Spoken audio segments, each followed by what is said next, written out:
opening sequence of the dreaming fireman at the station, juxtaposed with his dream image of his wife and child at their home. But at this early date, Porter felt compelled to use the interior and exterior angles as separate units, rather than intercutting them to create the illusion of one continuous act. In addition, the film was shot on paper film rather than cellulose nitrate film, and so has a rather flat and misty look to it. Nevertheless, the technical innovations in the film are many.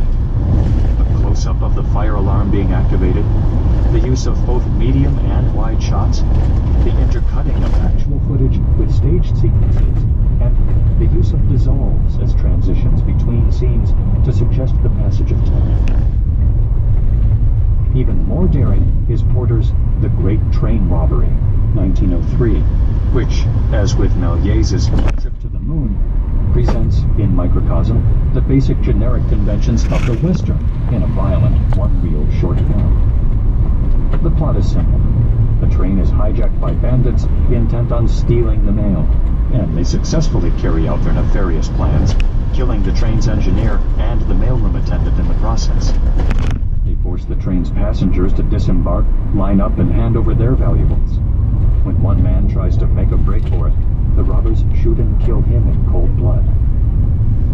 Escaping with their loot, the robbers are followed by a posse in hot pursuit, who shoot them down in the woods of Fort Lee, New Jersey, where the film was actually shot, and recover the stolen goods.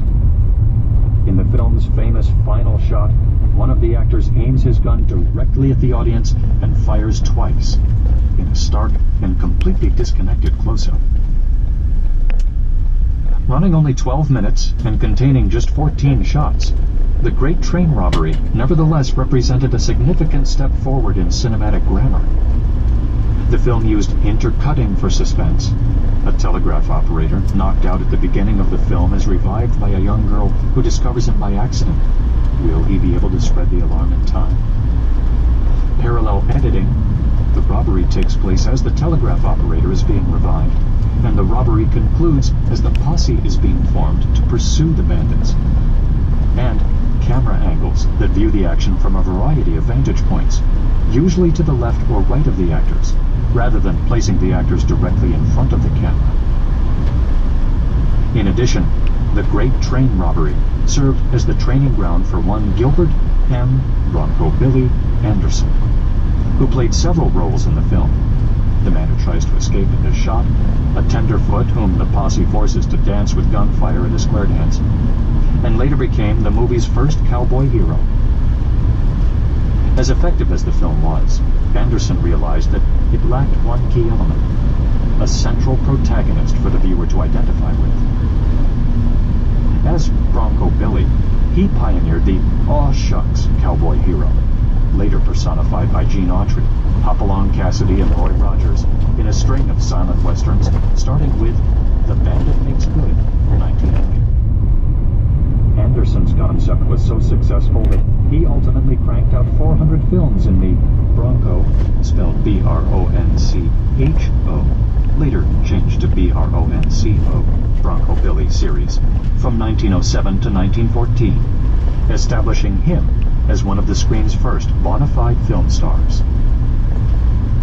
Porter, however, would experience his greatest success with The Great Train Robbery, and although he made many other films, he was unable to adapt to changing times and ultimately retired in 1915. Winsor McCay.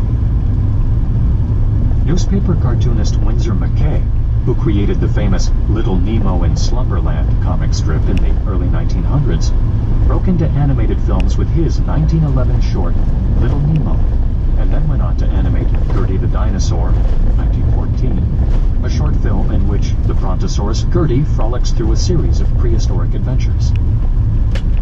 The film's novelty was so great that McCay often appeared in person with the film, seemingly instructing Gertie to perform various tricks or talking back to her when she misbehaved. Both films used literally thousands of drawings, each photographed one frame at a time to create the illusion of movement.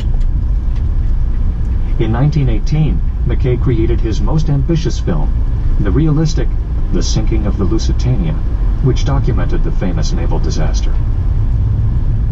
By the early 1920s, however, he dropped out of the animated cartoon business and returned to his comic strips, leaving the field wide open for other animated cartoon pioneers, such as Walt Disney and Ub Iwerks. Early world cinema. At the same time that The Great Train Robbery was making its mark in cinema history, many other cineasts around the world were also advancing cinema, both as a commercial medium and an art form. Cecil M. Hepworth, working in England, began his career as an actor in director James Williamson's Fire, 1903, before making his famous narrative film Rescued by Rover, 1905, which Hepworth produced, wrote, directed, and starred in, along with his wife and child. Rescued by Rover is often cited as the first film that used paid actors in the person of Hepworth's immediate family. It is also the forerunner of the Rin Tin Tin and Lassie films, in that an omniscient dog, the Hepworth's own Rover, is really the star of the film. The plot of Rescued by Rover is simple and straightforward. A vengeful gypsy who has been rebuffed while panhandling kidnaps the Hepworth's infant child. The gypsy absconds with the child to an attic garret and then proceeds to drink herself into a blind stupor. When they discover the abduction, the Hepworths are at a loss, but Rover seizes the moment and is soon hot on the baby's trail. Finding the infant in the gypsy's squalid lair, Rover returns to his master, convinces Hepworth to follow him, and together, man and dog rescue the child. The smooth cutting of the film's chase sequences was unparalleled at the time, and the naturalism of the film, shot for the most part on location with only a few sets, was a further revelation. In addition, the film ends with a freeze frame of the happy family reunited, a device that has become cliché, but was then strikingly original.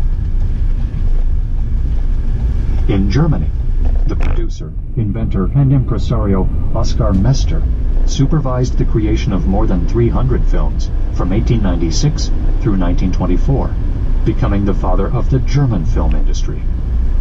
In France, screen comedian Max Linder, for many observers the forerunner of Charles Chaplin, was already honing his comic craft in films like Albert Capellani and Lucien Nonguet's The Legend of Polichinelle, 1907, an elaborately staged farce.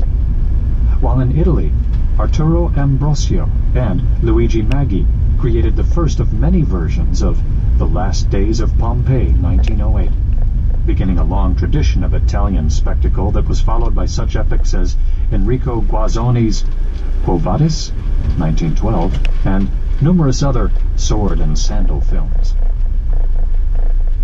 At the same time, the first legal battles over the use of the cinematographic apparatus were being fought, as Thomas Edison sought to suppress his rivals with a series of lawsuits.